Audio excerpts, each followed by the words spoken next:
was reactions. Oh, hey, David. Are you in All right, we're going to start Unit 2 today.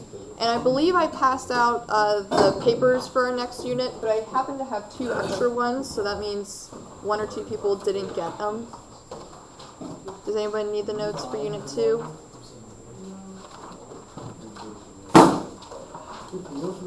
No?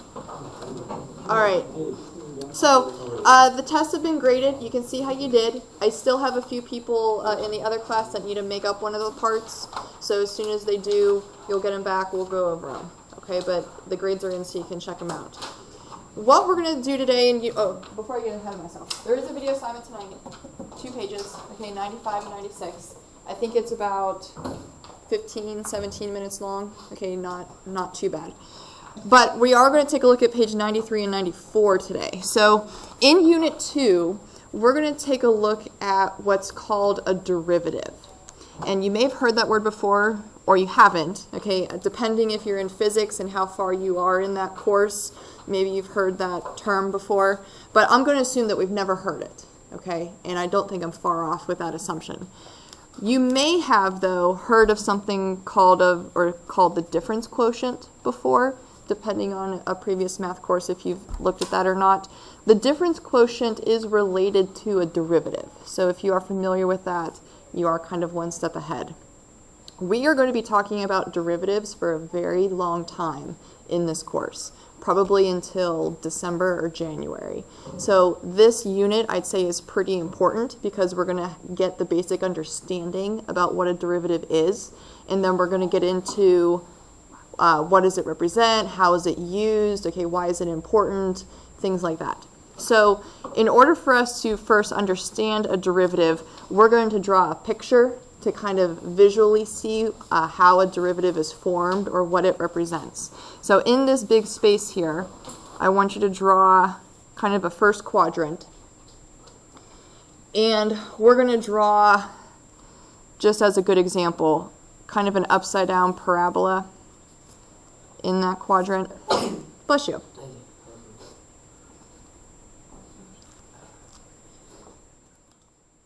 Now on this upside down parabola, we're going to draw 2 different types of lines.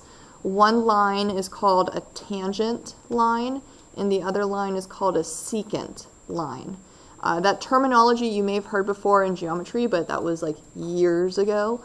But I'm wondering if we are familiar with either one of those terms. Like, do we know what tangent means or what secant means? Yeah? Like, tangent means it's a line that you can draw where it touches another line at only one point. Okay, so we're going to write that down. So tangent line, we'll say, is a line that touches at only one point. So we're going to draw a tangent line on this graph. So just for generality, maybe we'll pick this point right here. And if you were to draw a line that only touches that parabola at that point, it would probably look something like that. Okay, that's our tangent line. Notice how it only touches once. Maybe we'll label this point A. Okay, that's our tangent point. What about a secant line? That one might not be too familiar. Okay, so secant line is a line that touches twice. Okay, so you have 2 points. So we're going to draw a different line here. Our secant line, we're going to let that one go through A, okay, the same point as before, but maybe we'll choose another point somewhere else on that curve. Again, this is general. You can pick any 2 points you want, but we're just trying to draw a picture here. So if I try to draw, that is not a straight line. If I try to draw a straight line, probably looks something like that.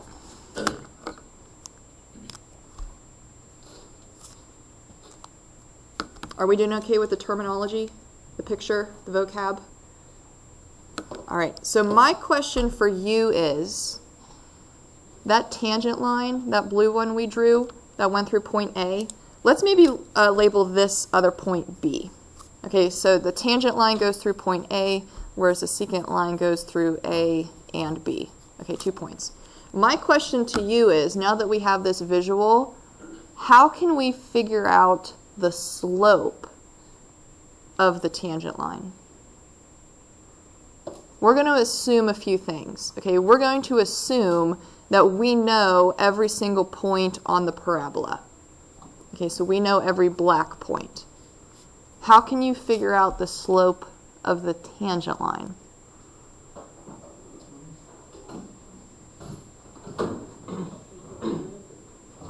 Yeah? You find your y-intercept, For the way backwards. Okay, so if we know every point on this line, or that curve, how can you use that to help you find that point?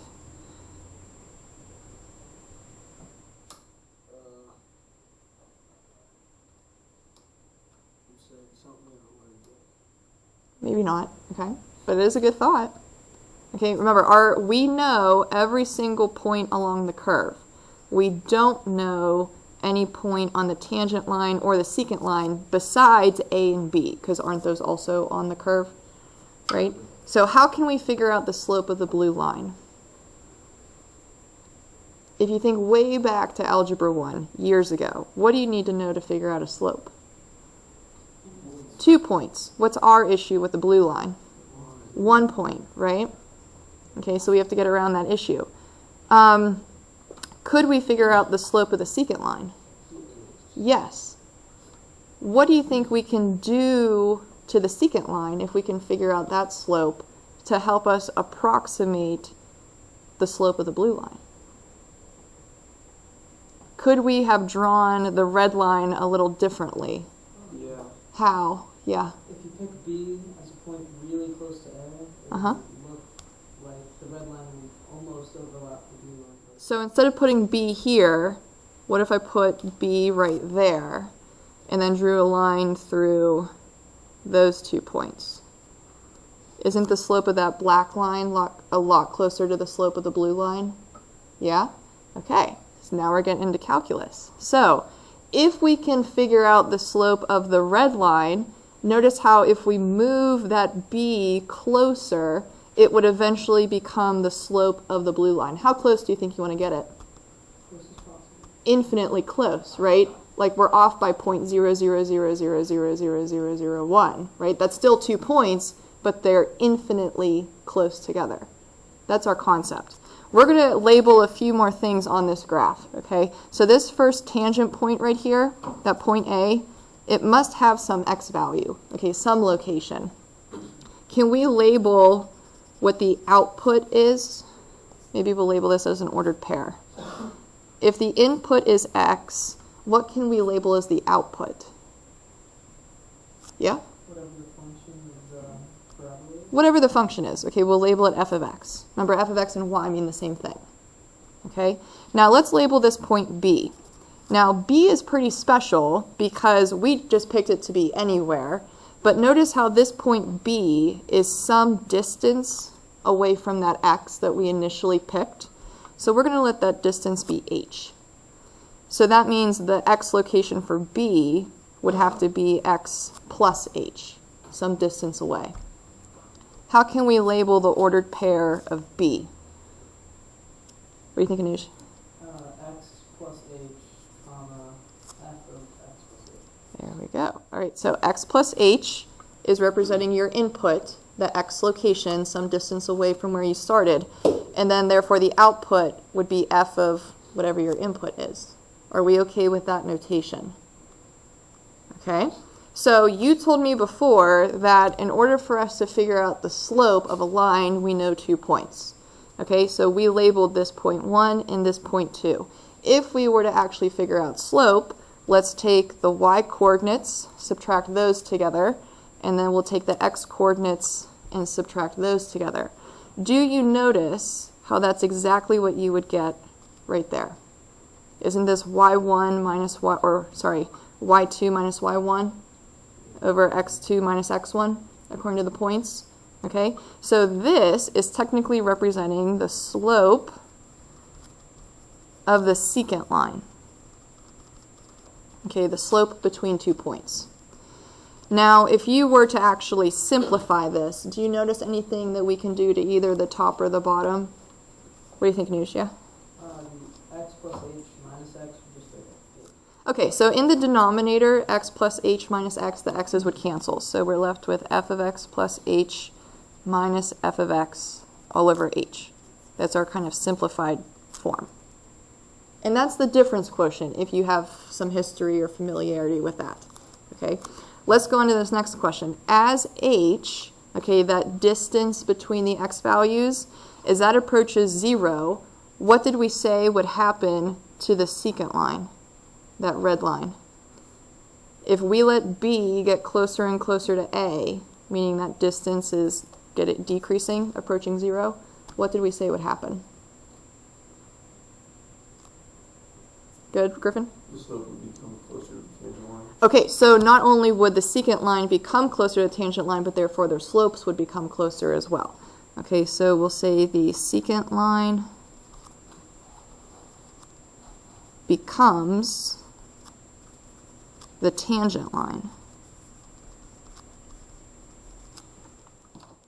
It's like we're putting a thumbtack on A to make it stay still, but then you're sliding B along the curve to let it get closer and closer. Okay, so if we let H get really, really close to 0, aka a limit, right, what you're approaching, if we let the distance approach 0, that eventually means that this slope of the secant line eventually becomes the slope of the tangent line. Okay, so the slope of the secant line becomes the slope, if we could see that, of the tangent line.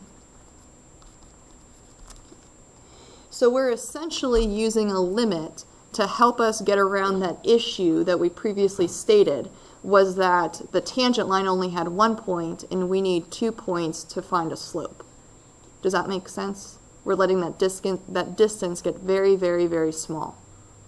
Okay, so what we're going to do is use this limit, okay, that represents the slope of a tangent line, to help us figure out the slope of a tangent line on this particular curve. Now notice how this one's also an upside down parabola. Okay, it just happens to be the same type of graph. So we're going to apply this limit to this function to figure out the slope of a tangent line. So we're going to have to kind of decipher what, again, this notation is telling us to do. Notice how f of x plus h, that x plus h is representing an input, just like a regular number would be an input. So inside this function, we're going to have to plug in x plus h for every x. Does this limit kind of look familiar? Didn't we see a few of these in the last unit, like the h ones? Okay, I threw those in there for a reason, okay, because it was kind of leading up to this moment. All right, so when we are figuring out f of x plus h, we're actually figuring out the output from that other secant point, okay, that we chose. We then have to subtract the original function, which they conveniently gave us.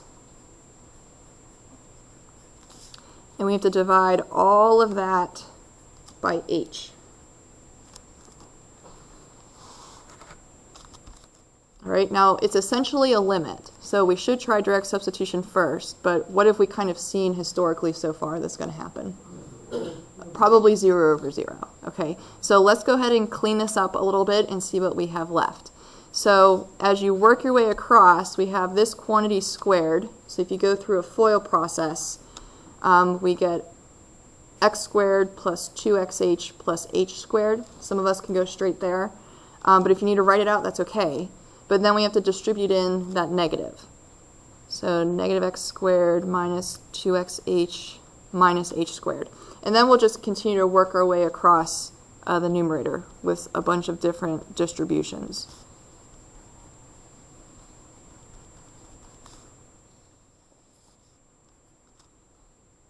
all the parentheses are gone. Hopefully some things happen, because right now that doesn't look too good. What can we do? What do you see, Griffin? You can cancel out like x squared and negative x squared, Yep, gone. and then 4x and negative 4x. Disappeared. Yep. Positive 1 and negative 1. Good. So notice how conveniently all of the original terms from the function go away. That should happen every single time. Okay, so if it doesn't, maybe you can go back and see what mistake we made. So if we see what's left,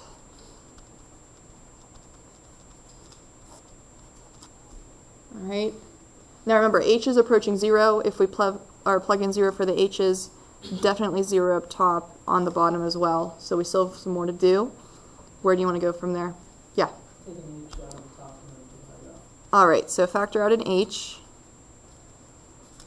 and then divide it out. So we're left with negative 2x minus h minus 4. So if h is going towards 0, what are we going to be left with? Negative 2x minus 4. Okay, so this result, okay, from the difference quotient and applying the limit to it, is representing the slope of a tangent line at any point you want to pick. Notice how there's still an x in there. So if you want to know the slope at 1, we could figure it out. It would be negative 6. If you wanted to figure out the slope at negative 2, okay, it would be 0. So you can figure out the slope at any point on your graph. Now this is what's called a derivative, okay, the slope of a tangent line at any point on your graph. And since it's so special, like it's referred to as a derivative, it has its own notation. If you can see it at the bottom there, it's f, we call this f prime of x. Okay, so that little apostrophe in there is symbolizing a derivative, meaning the slope at every point. Now we're going to see this a lot this year, okay, f prime, but there is another notation that we're going to see as well, and I want to kind of just discuss that one for a second. When you figure out slope, we normally need 2 points, okay, y1 minus, or y2 over x2 minus x1. This is what you're used to in algebra, but you may have seen a different notation in your science classes that use a triangle. Have we seen that one before? Do you know what that triangle means? Yeah? It's the change in this two. Yeah, so the change in y, aka the difference in y, over the change in x, meaning the difference in x, okay? Sometimes this is referred to as delta, okay, the triangle itself. So delta y over delta x. What we're going to see this year is another notation for a derivative where it's dy over dx, d meaning derivative. And can't you see how that notation is very similar to the slope ones that you are already familiar with? Okay, derivative of y over derivative of x. So these two are the main ones we're going to see this year. Okay, we're not going to get to dy over dx until later on, probably in November or so. Okay, but for right now, we're going to see f prime. So these are your derivative notations.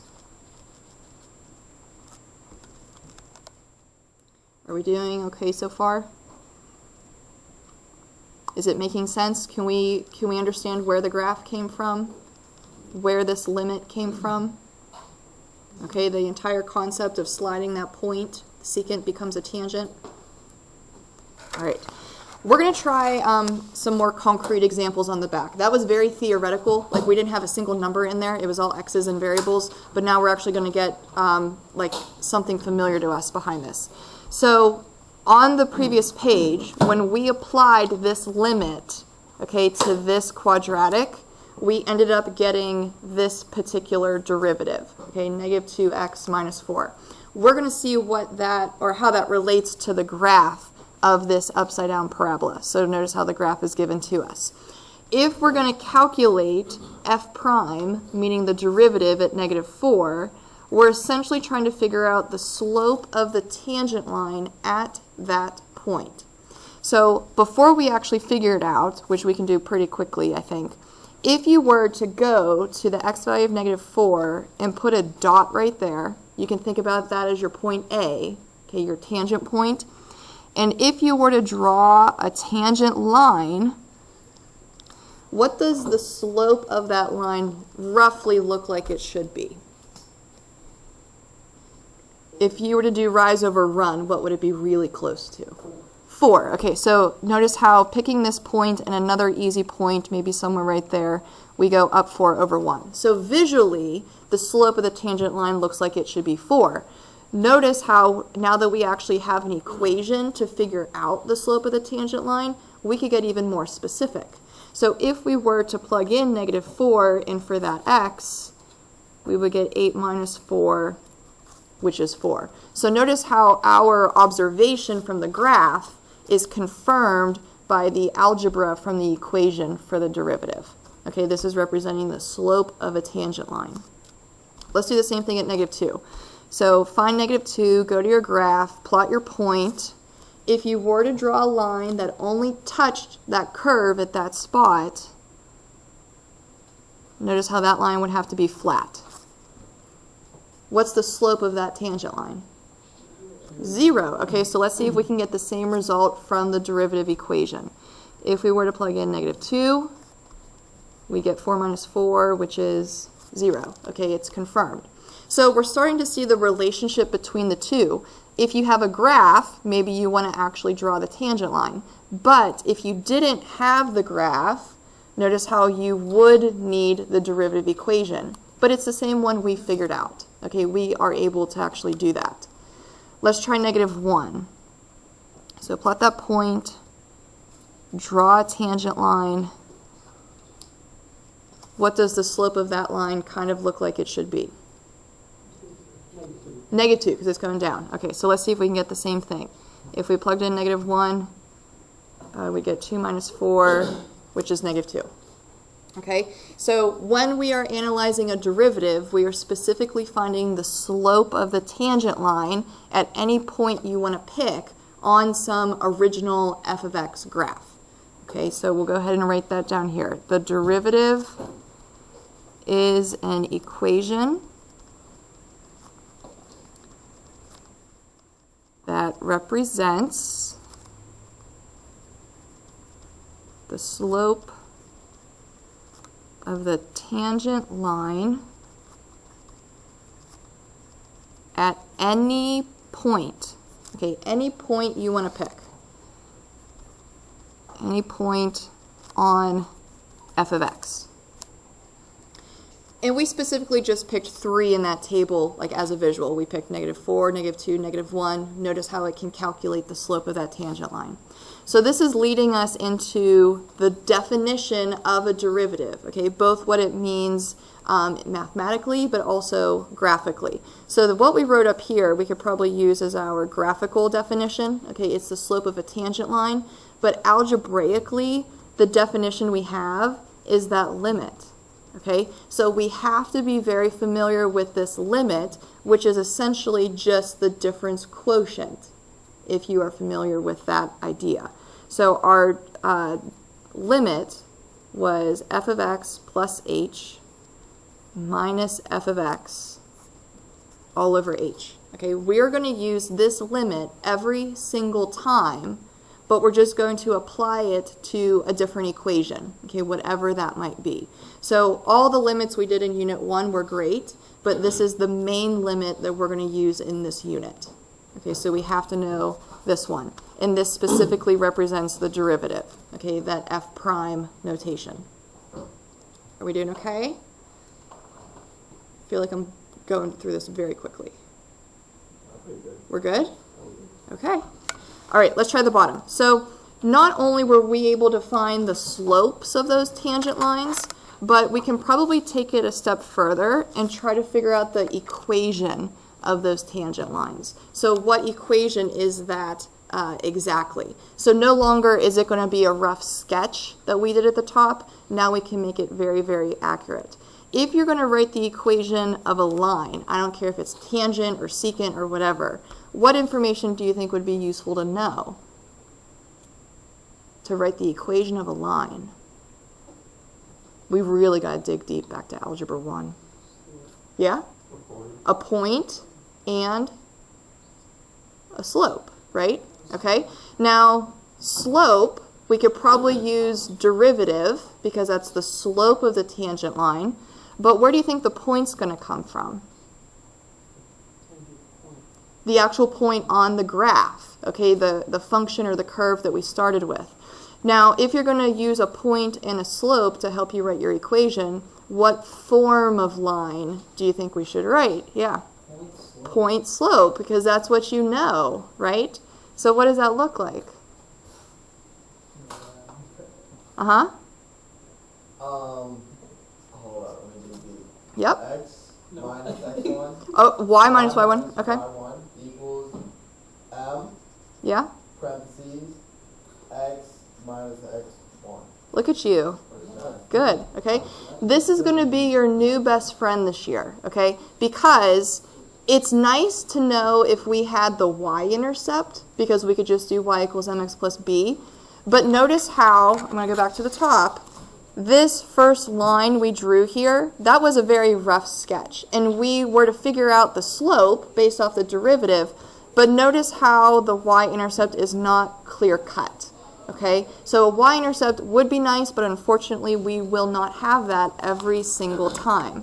So this is when we're going to have to use another point to help us out. Do you guys even know where the point slope form comes from? Are we ready for a mind-blown moment right now?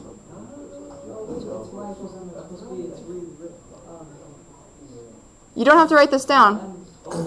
What's our equation for slope? And if you wanted to get rid of that fraction, wouldn't you multiply this to the other side?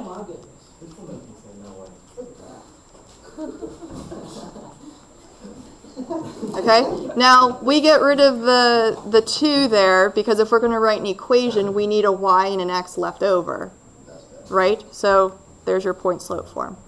It's basically coming from slope. Mind blown, right? Maybe that helps. Okay, so now that we have the point slope down, let's go ahead and try to figure out the equations. We're going to have the same x values from the table above. So now we just got to figure out what's the point, what's the slope, and we'll throw it in there. So looking at the graph, what was the point value on the curve at -4? -4, comma 1. Okay, and the slope of the tangent line is what we found from the derivative equation after we did that whole limit process on the front page, and we found that to be 4. So we know our point, we know our slope, we'll just fill it in and we'll call it a day. So y minus 1 equals our slope of 4 times x minus -4, that would change to a plus. You can leave it like that. Okay, that's why point slope's going to be your best friend, because you just plug in your numbers and you're done. Now, if you would prefer to write this as slope-intercept form, like do some distribution and get the y by itself, you can do that. Okay, but you can also leave it like this. All right, let's try the next one. We need a point and a slope to write the equation of a line, any line. So we need the point on the graph at -2. Which was 5, okay? And what was the slope at that point? 0. That's what our derivative gave us. Okay, so y minus 5 equals 0 times x plus 2. You can leave it like that, or you can rewrite it in slope-intercept form. Completely up to you. All right, let's try the last one. Point, slope. What's the point at -1? 4. And what was the slope at that point? -2. That's what our derivative gave us. Okay, the slope of the tangent line. So point slope form, y minus 4 equals -2 times x plus 1. Boom. So those 3 lines that we roughly drew in at the very top of that page, these are the exact equations of those lines. So we can get a little bit more specific. We did okay? All right. We're going to call it a day. That went a lot quicker than I thought I was going to. So tonight, I want you to check out page 94 and 96. Okay, a few more examples of using the derivative limit, and then we'll try a few more examples and possibly board work tomorrow. Okay?